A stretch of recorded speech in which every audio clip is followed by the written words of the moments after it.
केंद्रीय गृह मंत्री अमित शाह ने लोहारू में भाजपा द्वारा आयोजित जन आशीर्वाद रैली को किया संबोधित। सभी अग्निवीरों को नौकरी का दिया भरोसा, कहा किसानों के एक एक दाने की होगी खरीद। कार्यवाहक मुख्यमंत्री नायब सिंह सैनी हिसार में भगवान विश्वकर्मा जयंती पर आयोजित कार्यक्रम में हुए शामिल, कहा भाजपा सरकार ने श्रमिकों के हित में उठाए अनेक कदम।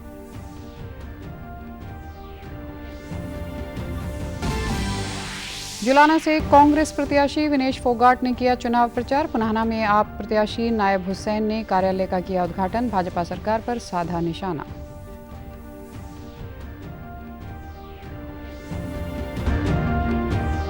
और राष्ट्रपति द्रौपदी मुर्मू ने भारत मंडपम में 8वें जल सप्ताह का किया शुभारंभ। जल संचयन पर विशेष जोर देते हुए कहा, पानी की हर बूंद मोती की तरह है मूल्यवान। नमस्कार, मैं हूं आरजू। अब समाचार विस्तार से। विधानसभा चुनाव की घोषणा के बाद राजनीतिक सरगर्मियां तेज हो गई हैं। आइए एक नजर डालते हैं प्रदेश में हो रही चुनाव हलचलों पर।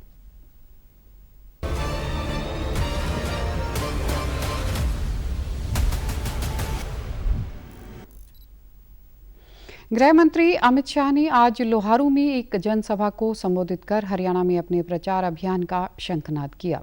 गृह मंत्री ने कहा कि देश और प्रदेश में चुनकर आई भाजपा सरकार ने जनता की उम्मीदों को पूरा किया है। उन्होंने कांग्रेस पर अग्निवीर योजना पर राजनीति करने का आरोप लगाया। उन्होंने भरोसा दिलाया कि यदि भाजपा सत्ता में आती है तो प्रदेश के अग्निवीरों को वापस आने पर बिना नौकरी के नहीं रहने दिया जाएगा। अग्निवीरों के लिए सुरक्षा बलों में भी आरक्षण का प्रावधान किया गया है।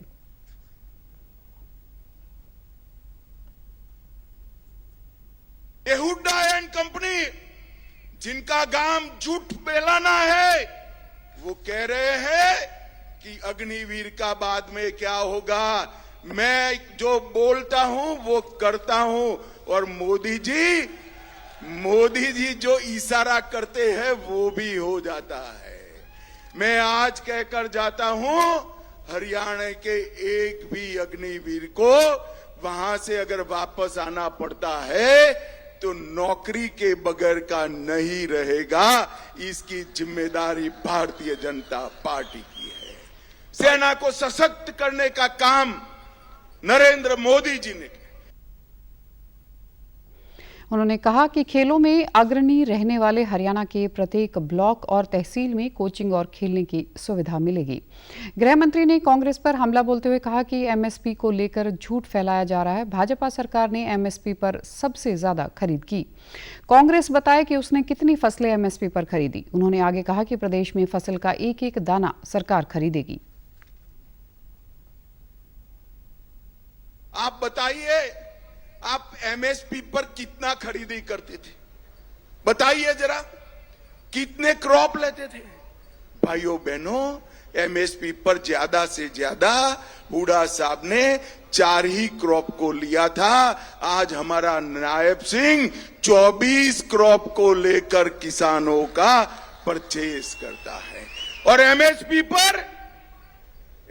पर सबसे ज्यादा खरीदी अगर कहीं हुई है तो 10 साल के भारतीय जनता पार्टी के शासन में हुई। मैं आज कहता हूं, एक भी दाना, ये 24 क्रॉप का जो लगभग हरियाणा के सभी क्रॉप है, इसका एक भी दाना खाली नहीं रहेगा। नायब सिंह आपका एक एक दाना खरीद कर लेंगे, एक एक दाना खरीद। उन्होंने कांग्रेस की आंतरिक कलह पर कहा कि जिस पार्टी में आंतरिक रूप से खींचतान हो वो क्या चुनाव जीतेंगे। भाजपा ने प्रदेश में बिना खर्ची बिना पर्ची के नौकरी दी है। आरक्षण के मुद्दे पर उन्होंने स्पष्ट किया कि जब तक भाजपा है आरक्षण खत्म नहीं होगा। विश्वकर्मा जयंती के अवसर पर आज हिसार में आयोजित कार्यक्रम में कार्यवाहक मुख्यमंत्री नायब सिंह सैनी ने बतौर मुख्य अतिथि शिरकत की। उपस्थित जनसमूह को संबोधित करते हुए उन्होंने कहा कि यह एक शुभ संयोग है कि भगवान विश्वकर्मा जयंती के दिन प्रधानमंत्री नरेंद्र मोदी का भी जन्मदिन है। उन्होंने प्रधानमंत्री को जन्मदिन की शुभकामनाएं देते हुए कहा कि उनके नेतृत्व में देश एक विश्व में एक नई पहचान बना रहा है। नायब सिंह सैनी ने कहा कि हमारी सरकार श्रमिकों के हित में लगातार मजबूत कदम उठा रही है। पिछले 10 वर्षों में विभिन्न योजनाओं के माध्यम से 3,500 करोड़ रुपए सीधे श्रमिकों के बैंक खातों में पहुंचाया है। यह शुभ संयोग है। आज भगवान विश्वकर्मा के जयंती के दिन भारत के यशस्वी प्रधानमंत्री आदरणीय नरेंद्र मोदी जी का भी जन्मदिन है। इस अवसर पर मैं प्रदेश की जनता तथा अपनी ओर से उन्हें जन्मदिन की हार्दिक बधाई और शुभकामनाएं देता हूं। आपने देखा है, जब पीछे मेरे पास ये विभाग था और समय भी मैंने श्रमिकों के हित में डायरेक्ट उनके खाते के अंदर लगातार लाभ पहुंचाने का काम ये हमारी सरकार ने पहली बार मजबूती से किया है। उन्होंने कहा कि यह समय विधानसभा चुनाव का है और भाजपा आपके हित की सरकार है। प्रधानमंत्री के नेतृत्व में हमारी सरकार ने गरीब व्यक्ति के चेहरे पर लगातार मुस्कान लाने का काम किया है। आज मैं आपसे आशीर्वाद लेने के लिए आया हूं कि चुनाव के दिन कमल के फूल का बटन दबाने व दबवाने का काम करें। आपके हित की सरकार है। आपके हित में मजबूती की तरफ लगातार ले जाने का काम ये हमारी सरकार कर रही है। मुझे खुशी है, आदरणीय नरेंद्र मोदी जी के नेतृत्व में हमारी सरकार ने गरीब व्यक्ति के चेहरे पर लगातार मुस्कान लाने का काम इन 10 वर्षों के अंदर मजबूती से किया है। मैं आप लोगों से यही आग्रह करने के लिए आया हूं कि भाइयों, हम ये संकल्प लेकर के जाएंगे और आपसे मैं ये आशीर्वाद मांगने के लिए भी आया हूं कि अपने बेटे भाई को जहां पर भी कमल का फूल दिखाई देगा उस कमल के फूल को दबाने और दबवाने का काम करे। प्रधानमंत्री नरेंद्र मोदी के आज 74वें जन्मदिन पर राष्ट्रपति द्रौपदी मुर्मू, उपराष्ट्रपति जगदीप धनखड़ और अन्य नेताओं ने शुभकामनाएं दी हैं। एक सोशल मीडिया पोस्ट में राष्ट्रपति ने कहा कि प्रधानमंत्री ने अपने व्यक्तित्व और कृतित्व से देश की समृद्धि और प्रतिष्ठा बढ़ाई है। राष्ट्रपति ने कामना की राष्ट्र प्रथम की भावना के साथ उनके अभिनव प्रयास भारत को एक विकसित राष्ट्र बनाने का मार्ग प्रशस्त करें और उन्होंने प्रधानमंत्री के लंबे, स्वस्थ और सुखी जीवन की कामना की है।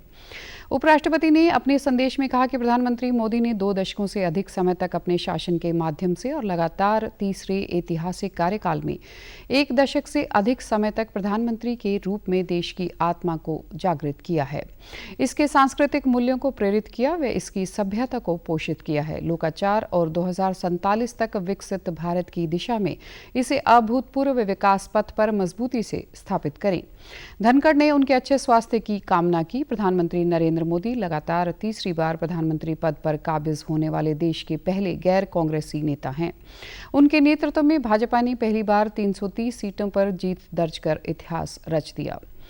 हरियाणा विधानसभा चुनाव के मद्देनजर प्रधानमंत्री नरेंद्र मोदी की हरियाणा में 3 और रैली होंगी। प्रधानमंत्री 26 सितंबर को सोनीपत के राई और 2 अक्टूबर को पलवल में जन आशीर्वाद रैली को संबोधित करेंगे। वहीं हिसार में भी प्रधानमंत्री की रैली होगी, लेकिन अभी दिन निर्धारित नहीं हुआ है। यह जानकारी बीजेपी के प्रदेश अध्यक्ष मोहन लाल बडौली ने आज रोहतक में दी।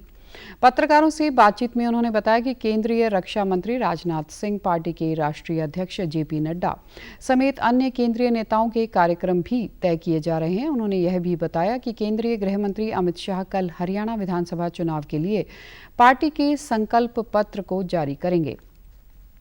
एक अन्य सवाल के जवाब में प्रदेश अध्यक्ष ने कांग्रेस पार्टी को निशाने पर लेते हुए कांग्रेस पार्टी पर झूठ बोलकर राजनीति करने का आरोप लगाया। उन्होंने प्रदेश व केंद्र सरकार की कल्याणकारी नीतियों का भी जिक्र करते हुए कहा कि कांग्रेस में गुटबाजी चरम पर है। इसके अलावा उन्होंने कांग्रेस सांसद कुमारी शैलजा पर की गई अपमानजनक टिप्पणी का भी जिक्र किया। साथ ही उन्होंने अरविंद केजरीवाल द्वारा दिल्ली के मुख्यमंत्री पद छोड़ने पर भी कटाक्ष किया। देश के अन्य केंद्रीय नेता और हमारे राष्ट्रीय अध्यक्ष जगत प्रकाश नड्डा जी, अनेक नेताओं के प्रोग्राम बने हैं। जैसे ही डेट फाइनल होगी हम आपको बताने का काम करेंगे। यही कांग्रेस में बहुत भारी विद्रोह है, बहुत भारी उनमें गुटबाजी है और उसका ताजा उदाहरण अभी जिस प्रकार से कुमारी शैलजा के बारे में बयानबाजी उन्होंने दी है वो सबके सामने। केजरीवाल जी ने जो बात पहले बोली थी कि आरोप लगते ही मैं कुछ ही छोड़ दूंगा और खूब चिल्ला चिल्ला कर बोलते थे, मीडिया के सामने बोलते थे, मंचों से बोलते थे, और जब जेल से ही सरकार चलाने का जो रिकॉर्ड उन्होंने बनाया वो सबके सामने है। वहीं मोहनलाल बडौली ने हरियाणा लोकहित पार्टी के अध्यक्ष गोपाल कांडा से किसी भी प्रकार के गठबंधन से इनकार करते हुए कहा कि सिरसा विधानसभा से भाजपा के उम्मीदवार रहे रोहतास जांगड़ा से बातचीत की जाएगी। ऊपर जिस प्रकार का आरोप कांग्रेस के नेता लगाते हैं, विपक्ष और भी नेता लगाते हैं, आज हरियाणा प्रदेश की जनता जानती है, देश की जनता जानती है कि कांग्रेस ने इसे जो झूठ की और लूट की राजनीति की है। हरियाणा प्रदेश में कांग्रेस पार्टी ने झूठ बोलकर जो हरियाणा प्रदेश को भी लूटने का काम किया, और उसका ताजा उदाहरण अभी जो उम्मीदवारों के नॉमिनेशन कांग्रेस पार्टी ने लिए उसमें भी कार्यकर्ताओं को लूटने का काम किया। प्रदेश में विधानसभा चुनाव के मद्देनजर राजनीतिक सरगर्मियां जोरों पर हैं। इस चुनाव के लिए 1031 उम्मीदवार चुनाव मैदान में हैं और प्रत्याशी चुनाव प्रचार में जुट गए हैं। जुलाना विधानसभा से कांग्रेस प्रत्याशी और अंतर्राष्ट्रीय महिला पहलवान विनेश फोगाट की ओर से भी अपना चुनाव प्रचार जारी है। विनेश फोगाट को जुलाना से टिकट मिलने के बाद यह सीट भी हॉट सीट में तब्दील हो गई है। विनेश ने अपने प्रचार के दौरान कहा कि पहले जुलाना को कोई नहीं जानता था, अब सब जानने लगे हैं। वह उनके चुनाव जीतने के बाद पूरा विश्व जुलाना को जानेगा। विनेश फोगाट ने कहा कि पूर्व मुख्यमंत्री भूपेंद्र सिंह हुड्डा के कार्यकाल में खेलों के साथ साथ हर क्षेत्र में बिना भेदभाव के काम हुआ और इस बार लड़ाई मान सम्मान की है।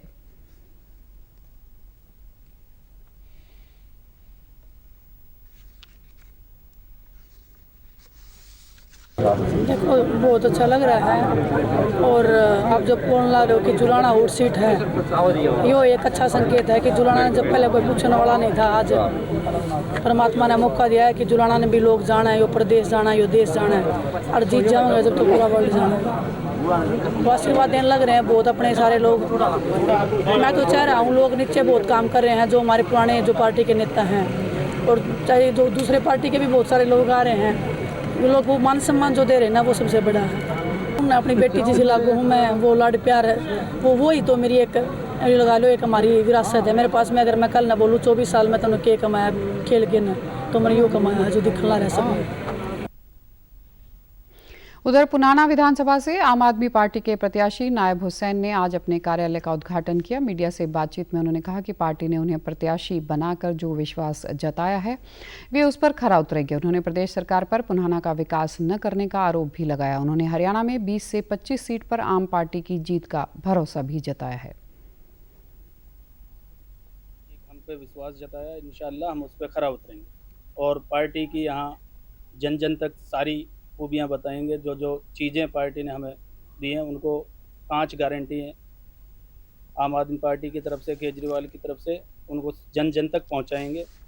हमें एक सिंबल दिया है, पार्टी ने टिकट दिया है, भरोसा जताया डेमरोद पाल पे, तो हम इसको लेकर के जनता के बीच जाएंगे और हमें उम्मीद है इन दोनों से छुटकारा चाहती है पार्टी के अंदर। आप कम से कम 20 से 25 सीटें मान लीजिए, बाकी सर्वे में तो 35 के लगभग दिखा रहे हैं। बाकी हमें उम्मीद है कि 25 सीट यहाँ हरियाणा के अंदर आम आदमी पार्टी लेकर आ रही है। और इनेलो नेता अभय सिंह चौटाला ने सिरसा में अपने चुनाव प्रचार के दौरान कहा कि सिरसा की 5 विधानसभा सीटें हमारा गठबंधन जीतेगा। सिरसा विधानसभा में भाजपा प्रत्याशी के नामांकन वापस लेने पर उन्होंने कहा कि भाजपा ने अपनी हार मान ली है। वहीं कांग्रेस नेता कुमारी शैलजा पर की गई टिप्पणी को लेकर उन्होंने कांग्रेस पर निशाना साधा।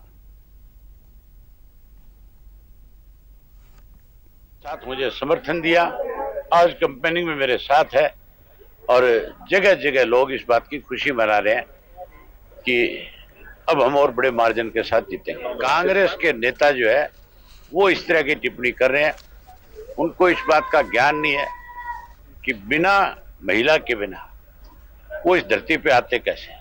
जो अपनी माँ की इज्जत नहीं करता, जो अपनी बहन की इज्जत नहीं करता, उसका सामाजिक बहिष्कार होना चाहिए। आम आदमी पार्टी के प्रदेश अध्यक्ष डॉक्टर सुशील गुप्ता ने आज बरवाला विधानसभा से पार्टी के उम्मीदवार प्रोफेसर छत्रपाल के समर्थन में रोड शो निकाला और जनता से वोट की अपील की।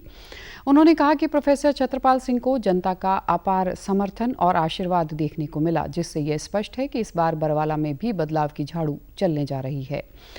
आम आदमी पार्टी हरियाणा की सभी 90 सीटों पर मजबूती से चुनाव लड़ रही है। इस बार हरियाणा की जनता बदलाव के लिए वोट करेगी और हरियाणा में आम आदमी पार्टी की सरकार बनाएगी। उन्होंने कहा कि अरविंद केजरीवाल ने हरियाणा के लोगों को 5 गारंटी दी हैं, जिसमें निःशुल्क और अच्छी शिक्षा, अच्छा स्वास्थ्य, मुफ्त बिजली और 18 साल से ऊपर हर महिला को 1000 रुपये दिए जाएंगे। इसके अलावा अरविंद केजरीवाल ने हर युवा रोजगार देने की गारंटी दी है। उन्होंने ये सभी काम दिल्ली और पंजाब में करके दिखाए हैं। हरियाणा में भी आम आदमी पार्टी की सरकार बनने पर अभी गारंटी को पूरा किया जाएगा। हिसार से कांग्रेस सांसद जयप्रकाश द्वारा महिलाओं पर की गई अभद्र टिप्पणी के बाद हरियाणा महिला आयोग ने उन्हें नोटिस जारी करते हुए कैथल के उपायुक्त को तुरंत कार्रवाई करने के आदेश भी दिए हैं। आयोग की चेयरपर्सन रेणु भाटिया ने कहा कि यह कांग्रेस की फितरत है, इसमें कोई नई बात नहीं है। एक बार कांग्रेसी नेता ने स्मृति ईरानी पर टिप्पणी की तो उसके बाद हिमाचल प्रदेश से सांसद कांगना रनौत पर टिप्पणी की गई। उन्होंने कैथल जिले की सभी महिला मतदाताओं से अपील करते हुए कहा कि कैथल विधानसभा से कांग्रेस प्रत्याशी का विरोध करना चाहिए, उसके खिलाफ वोट करने चाहिए।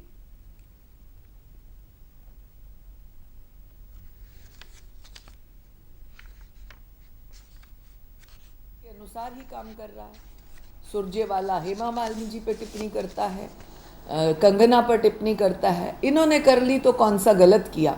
ये तो इनकी परंपरा है, महिलाओं को अपमानित करना, बेइज्जत करना, जलील करना, छोटा दिखाना। मैं तो कैथल की सारी बेटियों को कहूँगी, एक एक महिला को कहूँगी कि इनको कोई महिला वोट ना दे जो ये महिलाओं के श्रृंगार को, जो महिलाओं का सम्मान माना जाता है, गरूर माना जाता है श्रृंगार, उसका अपमान करते हैं। 8वें जल सप्ताह 2024 का आज राष्ट्रीय राजधानी नई दिल्ली में आगाज हुआ। राष्ट्रपति द्रौपदी मुर्मू ने भारत मंडपम में कार्यक्रम का उद्घाटन किया। 8वां भारत जल सप्ताह कार्यक्रम दुनिया भर के जल संसाधनों के क्षेत्र में वैश्विक स्तर के निर्णय निर्माताओं, शोधकर्ताओं, विशेषज्ञों, नव परिवर्तकों और हितधारकों से विचार व राय प्राप्त करने के लिए एक वैश्विक मंच के रूप में काम करेगा। इस आयोजन का विषय समावेशी जल विकास और प्रबंधन के लिए साझेदारी और सहयोग। इस 4 दिवसीय आयोजन के दौरान 40 देशों के 200 विदेशी प्रतिनिधियों सहित लगभग 4000 प्रतिनिधि भाग ले रहे हैं। राष्ट्रपति ने जल संचयन पर विशेष जोर देते हुए कहा कि पानी की हर बूंद मोती की तरह मूल्यवान है, इसका सदुपयोग करना चाहिए। यहाँ तो कहना चाहूंगी कि पानी की एक एक बूंद मोती की तरह मूल्यवान होती है। उसे संचित करने का हर उपाय हमें करना है। हमारे यहाँ लोकप्रिय कहावत है कि बूंद बूंद से सागर भरता है।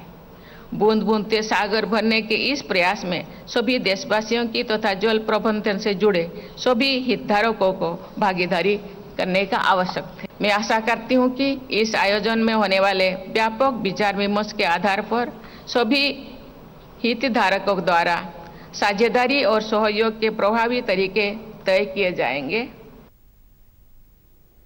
इसके अलावा आज उपराष्ट्रपति जगदीप धनखड़ ने राजस्थान के झुंझुनू में स्वच्छता ही सेवा 2024 अभियान का शुभारंभ किया।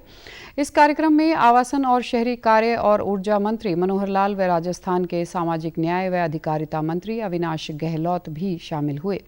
कार्यक्रम को संबोधित करते हुए उपराष्ट्रपति ने कहा कि स्वच्छता को लेकर किया गया प्रधानमंत्री का उद्घोष एक दशक में दुनिया का सबसे बड़ा क्रांतिकारी कदम साबित हुआ। उन्होंने कहा कि इस अभियान ने लोगों की मानसिकता में बड़ा बदलाव किया है। इस बार पखवाड़े की थीम स्वभाव स्वच्छ संस्कार स्वच्छ हैं। इस पखवाड़े का समापन महात्मा गांधी की जयंती 2 अक्टूबर को होगा। इस दौरान कई स्वच्छता कार्यक्रमों का आयोजन किया जाएगा।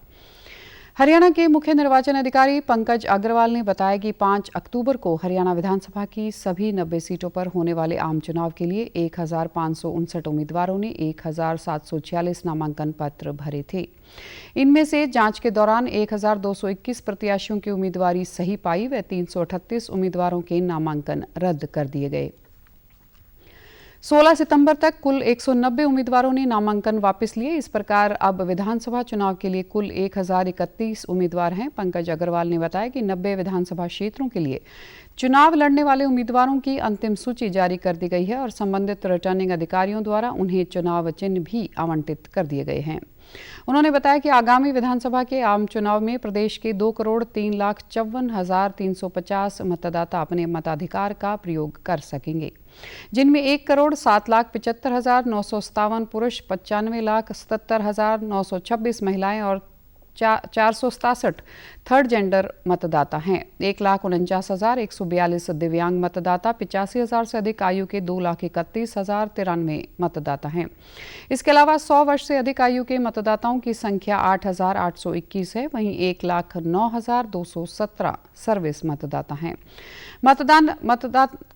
मतदान के लिए 20,629 पोलिंग बूथ बनाए गए हैं। उन्होंने कहा कि कोई भी मतदाता अपना नाम विभाग की वेबसाइट ceo.haryana.gov.in पर चेक कर सकता है या हेल्पलाइन नंबर 1950 पर कॉल करके अपना वोट चेक कर सकता है। वोट डालने के लिए मतदाता सूची में नाम शामिल होना अनिवार्य है।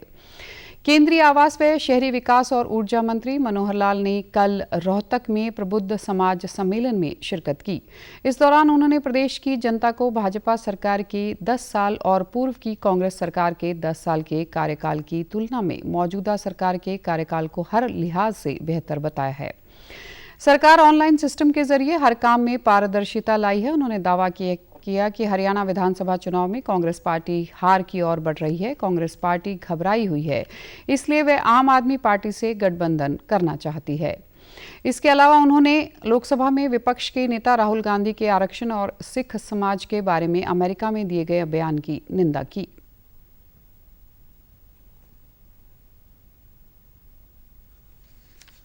कांग्रेस अब तो कांग्रेस भी नहीं, आगे तो कांग्रेस की बजाय ये जो हुड्डा गैंग बन गया है, इस हुड्डा गैंग से सावधान हो जाना। पिछले दिनों से कांग्रेस इतनी घबराई हुई है कि भाजपा ना आ जाए कहीं, इसलिए किसी दल से गठबंधन कर लो। एक के आगे हाथ बढ़ाया, दूसरा बढ़ाया, तीसरा बढ़ाया, आखिर में जिनके आगे हाथ बढ़ाया उन्होंने भी हाथ पकड़ने से मना कर दिया कि हम तुम्हारे से गठबंधन नहीं करेंगे। अब कभी उनकी है कि इनकी है, लेकिन इनकी हार का जो भय का जो मामला था वो सामने आ गया। अगर इनको इतना ही भरोसा है तो गठबंधन के लिए आगे क्यों बढ़ते? सम्मेलन के दौरान रोहतक विधानसभा क्षेत्र से बीजेपी उम्मीदवार मनीष ग्रोवर ने भी पूर्व मुख्यमंत्री भूपेंद्र सिंह 2005-2014 10 साल कांग्रेस की सरकार रही है।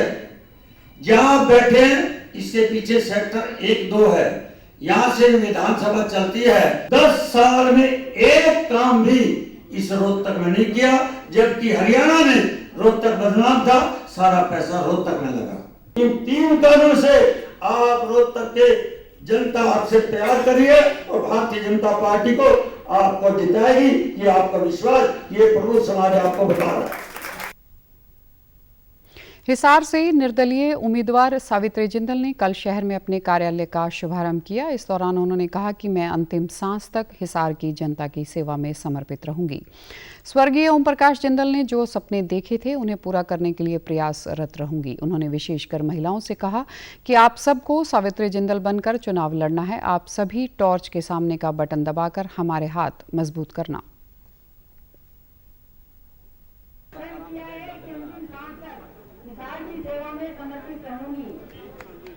आप लोगों के लिए बाबूजी ने जो सपने देखे थे उसे पूरा करने के लिए मैं प्रतिबद्ध हूँ। बाबूजी ने साथ में उद्योग लगाया, ये आपकी ही दी हुई ताकत थी। उन्होंने शहर में स्कूल, अस्पताल, ज्ञान केंद्र, पार्क बनाए। उन्होंने सदैव सेवा की राजनीति की। उसी विरासत को हम आगे ले जाने के लिए प्रयासरत हैं। ये मेरा नहीं, आपका चुनाव है और आप में से प्रत्येक को बाबूजी के आशीर्वाद से सावित्री जिंदल बनकर ये चुनाव लड़ना है।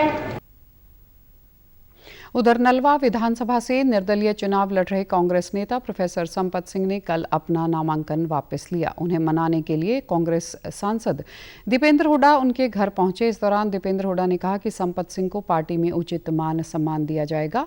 वहीं संपत सिंह ने कहा कि भूपेंद्र सिंह हुड्डा से आश्वासन मिलने के बाद मैंने कांग्रेस को समर्थन करने का फैसला किया है। हम धन्यवाद करते हैं प्रोफेसर संपत सिंह जी का, जिन्होंने हमारे आग्रह और अपील को स्वीकार करते हुए उन्होंने भी और हमारे भाई गौरव ने भी नामांकन वापस लेने का काम किया और कांग्रेस पार्टी को समर्थन देने का काम किया। जो हमारी बात आज उन्होंने रखी, हमारा मान सम्मान रखा, आने वाले समय में हम भी उनका पूरा मान सम्मान रखने का काम करेंगे। और इधर से हुड्डा साहब के और मेरे अजीज दीपेंद्र के बार बार टेलीफोन आते रहे, तो रात को फिर आया टेलीफोन, तो दीपेंद्र ने कहा कि मैं अंकल जी कल आऊँगा कोठी पर। मैंने कहा कोठी पर आने की जरूरत नहीं है, हुड्डा साहब ने कह दिया तो हम नामांकन पत्र वापस ले लेंगे। नामांकन प्रक्रिया पूरी होने के बाद से पंचकुला की सभी पार्टियों के प्रत्याशी जोर शोर से चुनाव प्रचार में लगे हैं। पंचकुला से भाजपा प्रत्याशी ज्ञानचंद गुप्ता अपनी पकड़ मजबूत करने के लोगों व व्यापारियों से बातचीत कर रहे हैं। साथ ही जनता को भाजपा सरकार द्वारा करवाए गए कार्यों की जानकारी दे रहे हैं और विपक्षी पार्टियों से सवाल पूछ रहे हैं। केजरीवाल जी, आपकी सरकार पंजाब के अंदर है, हरियाणा प्रदेश अपना SYL का पानी बहुत दिनों से मांग रहा है। वो ये लोगों से वायदा करें कि वो ये जो हरियाणा प्रदेश के लोग हैं वो पंजाब से उनको SYL का जो उनका हिस्सा है, पानी का हिस्सा, वो दिलवाएंगे। वहीं पंचकुला में आम आदमी पार्टी के कार्यकर्ता कांग्रेस में शामिल हुए। कांग्रेस प्रत्याशी चंद्रमोहन ने बीजेपी नेता ज्ञानचंद गुप्ता पर निशाना साधते हुए कहा कि पंचकुला में कोई भी विकास कार्य, जिला किसने बनाया, शिवालिक डेवलपमेंट बोर्ड किसने बनाया, माता मनसा देवी बोर्ड किसने बनाया, कितनी सड़कें मैंने बनाई, कितने पुल मैंने बनाए, कितने मैंने सिंचाई के ट्यूबवेल लगाए, कितने मैंने पीने के पानी के ट्यूबवेल लगाए। Polytechnic ITI government college Barwara 14 sector वाला हजारों गाँव मेरे पास नहीं। इन्होंने क्या करा? कुछ भी नहीं किया सिवाय झूठे बातों। कांग्रेस पार्टी 36 बिरादरी और सभी वर्गों का पूरा ध्यान रखती है, चाहे वो किसान हो, मजदूर हो, व्यापारी हो, कर्मचारी हो, यूथ का, महिलाओं का, हमारी बहनों का, सबका ख्याल रखती है, सबकी भावनाओं का आदर करती है और सबका उनकी भावनाओं को खरा उतरने का हम पूरा प्रयास करें। उधर पंचकुला विधानसभा से ही आम आदमी पार्टी के प्रत्याशी प्रेम गर्ग व जजपा प्रत्याशी सुशील गर्ग ने भाजपा प्रत्याशी द्वारा ज्ञानचंद गुप्ता द्वारा जिले में 5 करोड़ रुपए के कार्यों पर सवाल उठाते हुए कहा कि यह मात्र एक जुमला है और वे लोगों को भ्रमित करने का काम कर रहे हैं।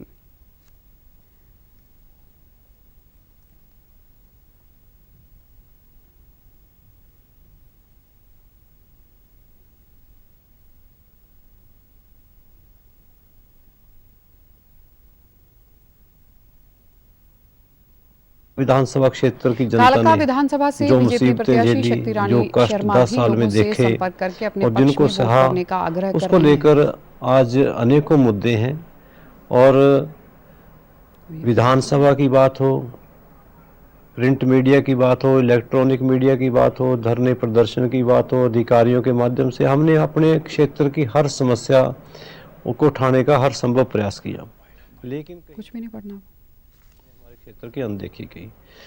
समाचारों में आज इतना ही। नमस्कार।